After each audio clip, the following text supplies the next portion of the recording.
Have you ever pondered how WWE became the global phenomenon it is today? Picture this, a small wrestling promotion born out of the vision to create a platform where drama meets athleticism. The World Wrestling Entertainment, or WWE as it's famously known, didn't just spring up overnight. It was the culmination of a dream, a vision, and a whole lot of determination. From staging thrilling fights in local venues to filling up colossal stadiums worldwide, WWE has certainly evolved. It has transformed from a humble wrestling promotion into a global powerhouse, captivating millions of fans with its unique blend of storytelling and physical prowess. The mystery, the intrigue, the sheer excitement of each match, it's these elements that have made WWE a worldwide phenomenon. The global impact of WWE is undeniable.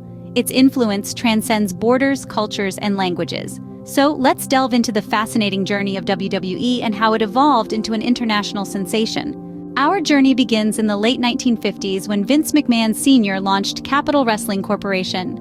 This was the spark that would ignite the world of wrestling, setting the stage for a global phenomenon. Capitol Wrestling Corporation, or CWC as it was commonly known, was the brainchild of McMahon Sr., a man with an unyielding vision and a passion for wrestling.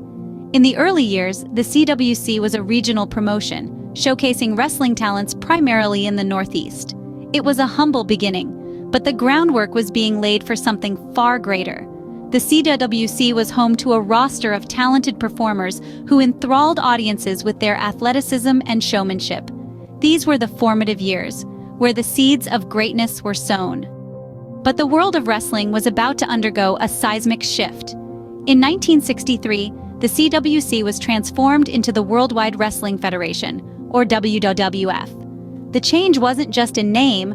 The WWF aimed to reach a broader audience, expanding beyond the Northeast and captivating wrestling fans across the nation. At the helm of this expansion was Vince McMahon Jr., who had inherited his father's passion for wrestling and his keen business acumen. McMahon Jr. was instrumental in transforming the WWF into the World Wrestling Federation, or WWF, in 1979. The WWF was a revolution in wrestling. It was a vibrant, dynamic entity that was not just about wrestling, but about entertainment. McMahon Jr. recognized that wrestling could be more than just a sport. It could be a spectacle. He introduced larger-than-life characters, compelling storylines, and thrilling matches that kept audiences on the edge of their seats. Behind the scenes, key individuals like Pat Patterson, a former wrestler turned creative genius, and Jim Ross, a legendary commentator, played crucial roles in shaping the WWF's identity. Their contributions, along with McMahon Jr.'s leadership, were pivotal in the early growth of the WWF. The stage was set, the foundation was laid, and wrestling was about to enter a golden era. The birth of the WE was a transformative moment in wrestling history, a moment that would forever change the landscape of entertainment. As the 1980s dawned, wrestling entered what is often referred to as the golden era. A time of explosive growth and transformation, the world of wrestling was about to embark on a journey that would forever alter the course of sports entertainment. The golden era was characterized by the rise of wrestling's popularity, not just in the United States, but across the globe. It was a time when larger-than-life characters stepped into the ring, captivating audiences with their unique blend of athleticism and theatricality. Names like Hulk Hogan, Randy Macho Man Savage, and Andre the Giant became household names, their exploits in the ring as eagerly anticipated as any blockbuster movie. What set this era apart was the WWF's vision and audacity. They dared to reimagine wrestling as sports entertainment, a spectacle that was as much about the storyline as it was about the physical contest. This was a bold and innovative approach, a departure from the traditional wrestling format that had dominated the industry for decades. Wrestling events became grand spectacles, filled with drama, intrigue, and high-octane action. It was during this golden era that the concept of WrestleMania was born, an annual event that quickly became a cultural phenomenon. WrestleMania was more than a wrestling event. It was a celebration of sports entertainment, a testament to the power of storytelling and charisma. The surge in mainstream attention was unprecedented. Wrestling was no longer relegated to small, local arenas. It was now a feature of primetime television, its stars gracing magazine covers and appearing on talk shows. The WWF had successfully brought wrestling into the mainstream, shattering preconceived notions and capturing the imagination of millions. The Golden Era was more than a period of growth for wrestling. It was a revolution, a seismic shift that redefined what sports entertainment could be. It was a time when wrestling transcended the confines of the ring, becoming a global phenomenon that enthralled audiences of all ages. The Golden Era had firmly established wrestling in the mainstream, but the WWE was just getting started. As the millennium approached, WWE ushered in the Attitude Era, a period that would change wrestling forever. This era, spanning the late 90s to the early 2000s, marked a significant shift in the content and style of professional wrestling, propelling WWE into the global spotlight. The Attitude Era was characterized by a more aggressive, adult-oriented approach to storytelling. The narratives became edgier, the characters more complex, and the action unapologetically intense. This shift in tone was a strategic move by WWE, aimed at appealing to a wider and more diverse audience. And it worked.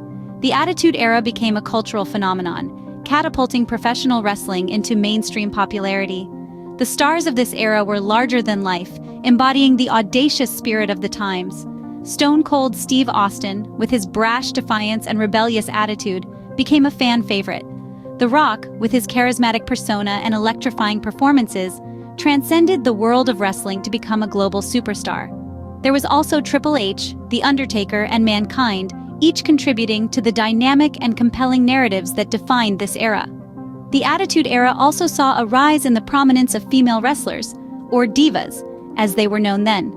Chyna, Lita, and Trish Stratus became household names, breaking barriers and redefining the role of women in wrestling. The impact of the Attitude Era on the industry was profound. It infused new energy into professional wrestling, transforming it from a niche sport into a global entertainment powerhouse. WWE's programming reached millions of viewers worldwide, its merchandise flooded the market, and its stars became pop culture icons. But as with all things, the Attitude Era had to end. In its wake, WWE continued to innovate and evolve, pushing the boundaries of what professional wrestling could be. The company expanded its reach, venturing into new markets and mediums, and continued to produce captivating content that resonated with audiences around the world. The Attitude Era ended, but WWE continued to evolve, always striving to captivate its audience. Even today, the legacy of the Attitude Era lives on, a testament to WWE's relentless pursuit of entertainment excellence. Fast forward to today, WWE stands as a global powerhouse in sports entertainment. It's no longer just an American passion, but a global phenomenon that transcends borders and cultures. From the United States to the United Kingdom, India to Australia, WWE has carved a niche in the hearts of millions. WWE's reach is truly international, with televised events broadcast in more than 150 countries and translated into 25 languages. It's not just about the wrestling, it's about the storylines, the drama, the spectacle. It's a blend of athletics and theatrics that has kept fans hooked for decades. The WWE Today continues to innovate and evolve, introducing new characters and storylines that keep the audience on the edge of their seats. It's a dynamic entity that constantly pushes the boundaries of entertainment. Whether it's the high-flying action of the cruiserweight division, the brutal battles of the women's division, or the epic clashes of the main event superstars, WWE offers something for everyone. But let's take a step back and look at the whole picture. We've journeyed from the early days of wrestling through the birth of WWE, its golden era, and the Attitude Era and beyond. We've seen how WWE has shaped and been shaped by the changing times, navigating the highs and lows with an unyielding spirit. In summary, WWE has evolved from a regional wrestling promotion to a global entertainment juggernaut. It's a testament to the vision of its founders, the talent of its performers, and the passion of its fans. But most importantly, it's a testament to the enduring appeal of wrestling, a spectacle that continues to captivate millions around the globe. So, as we wrap up our journey through the world of WWE, remember this: wrestling isn't just a sport. It's a story. It's a drama. It's a spectacle. And WWE is at the heart of it all. It's not just a sport, it's a global phenomenon.